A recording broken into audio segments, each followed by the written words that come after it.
David, thank you. An 87-year-old woman who was hit with a police officer's stun gun no longer faces charges. Martha Al-Bashara was arrested in August. Her family says she could not understand a Chatsworth officer's commands. Today, the DA announced he will no longer pursue charges. But he said he believes the officers did not use excessive force. Kelly Carton tells us why. Kelly. Kim and Josh, today we got our hands on this letter from the district attorney saying all charges against the 87-year-old are dropped. Now, her family tells me this is good to hear, and every day she gets a little better. 10 months after a tough moment caught on camera.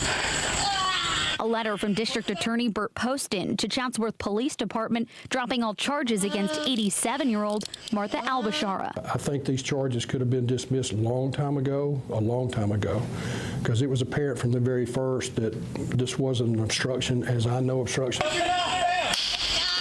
Last August, Al-Bashara was hit with a stun gun by these officers. Her family said she was picking dandelions with a steak knife just across the street from her house on part of the property of the Boys and Girls Club in Chatsworth. Poston writes, "While I found no fault with your actions or the actions of your officers, either in the use of force decisions or in the arrest, I have never considered further prosecution of Miss Al-Bashara either necessary or practical." Stop. One of her attorneys, Marcus Morris, says after months of going through the stress of this arrest and the cost of attorney's fees, this is a little late. Why did the police officers escalate the situation? They surely knew that she could not speak the English language. They tried to speak Spanish to her. She speaks Arabic. Morris also says he has problems with Poston's letter. Everybody's ignoring the fact that the Chatsworth Police Department knew who this lady was. They knew who her husband was.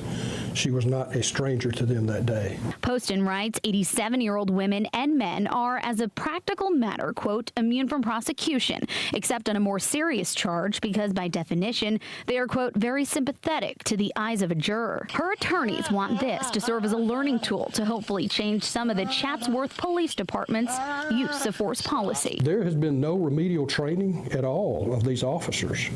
Everybody, including Mr. Poston, seems to approve of their conduct. Our expert says it's wrong.